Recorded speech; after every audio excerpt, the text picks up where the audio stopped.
everyone. Welcome to the Ozark Outpost in Dixon, Missouri. This is going to be Japan and the Commonwealth, January 38. Alright, the Japanese started out by missing their tech roll. Then they also missed their spy ring roll.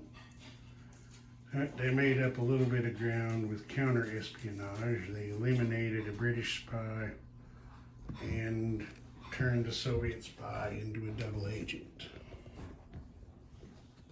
There we go. So, where are we at there? There we are. There's the Soviet double, and you see the British spy is gone. Okay, for their build, they started with 16 yen. They finished a heavy cruiser. They moved a fleet carrier to stage 2, you see there. It had been in box 3, now it's in box 2. And they upgraded the medium factory at Kyushu to a major. Turn over this way.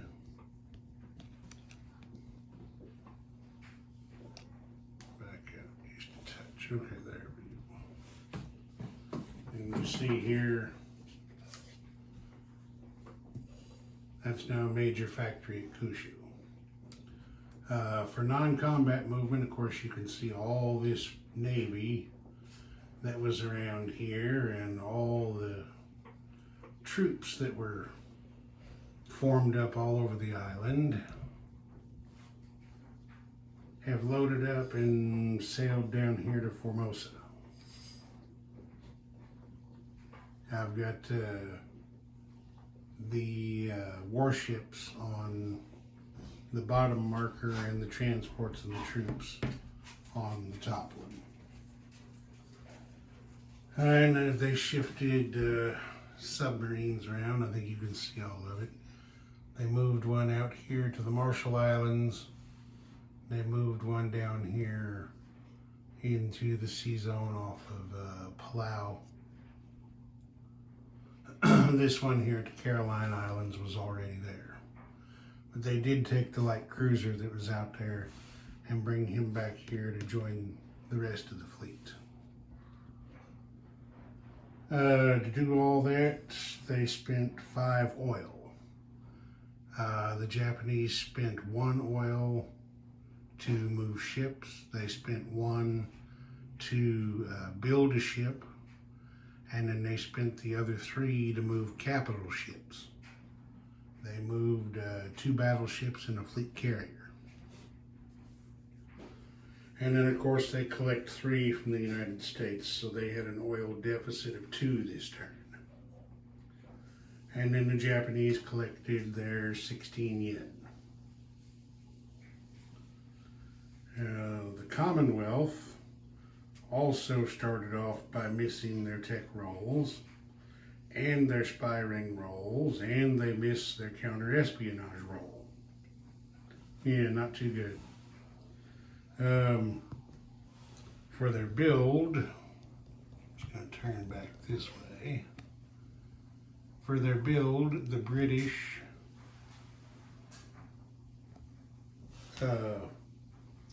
built an infantry, a minor factory, and they finished a light cruiser. FEC, and that was their whole 15 that they had. 8 for the factory, 4 to finish the cruiser, and 3 for the infantry. FEC built 2 Gurkhas and a militia.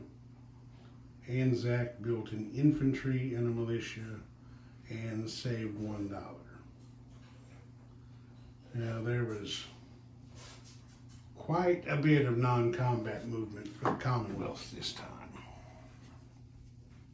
Of course, there's no combat anywhere, so I think I'll just cover non-combat and place units all in one shot.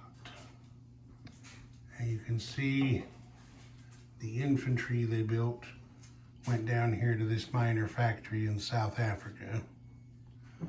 As they can see, the Italians sitting here in Abyssinia, and they know this uranium mine in Belgian Congo is eventually going to be a target. So they're going to try and build up a little bit down there to have some defense. Back out here just a hair.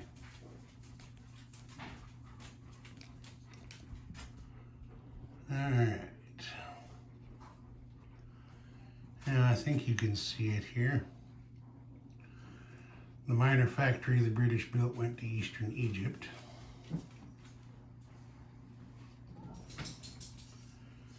And they moved quite a bit of Navy in here. There was a destroyer, and I believe it was a light cruiser, or maybe, I think it was a destroyer and a light cruiser, out here off of Gibraltar, moved in here to join the Med Squadron. And then there were quite a few ships over here. I gotta make sure. Yeah, there were quite a few ships over here off of Land's End. Those ships are now, rotate back again. Those ships are now down in the bed right here. We brought down a battle cruiser, a heavy cruiser, a light cruiser, a destroyer, and a submarine. So, just to look things over, now the British have 1, 2, 3, 4, 5, 6, 7, 8, 9, 10. The British have 11 units for naval combat in the Mediterranean, and the Italians have 1, 2, 3 is 5, 7, 9, 10. They're just about dead even as far as their ability to try to dominate the Med goes. And then over here, we moved a destroyer down to the junction of the West Atlantic and Soviet Arctic lines. We moved another destroyer down here off of Gibraltar to the junction of those convoy lines.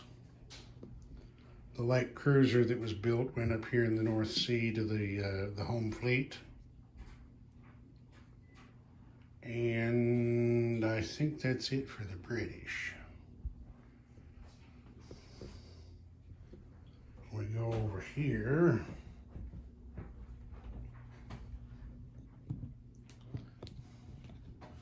To the Far East Command. You can see here, the two Gurkhas are up here in Bengal that were built. The militia went here to Calcutta. FEC pulled its Navy back.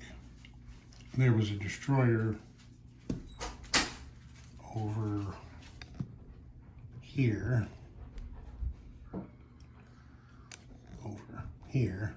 There was a destroyer over here off of Celebes that they pulled back with the rest of the fleet, and there was an escort carrier here in the South China Sea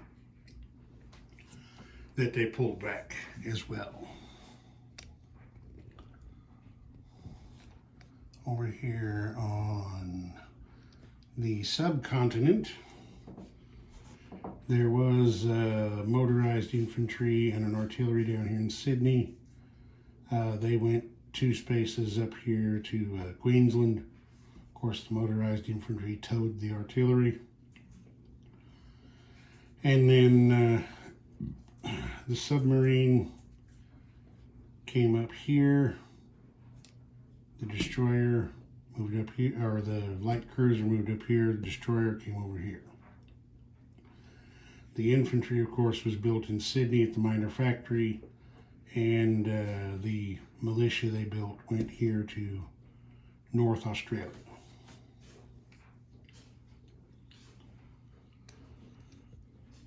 And I think that does it. I believe it does.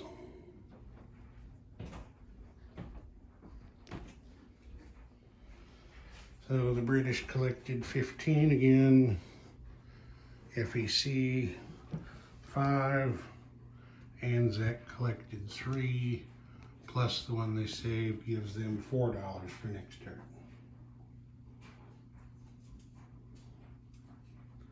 Oil, yes, we got to do. The Brits spent 2 oil, 1 to build a ship and 1 to move ships. They collected 3, so they had a net gain of 1.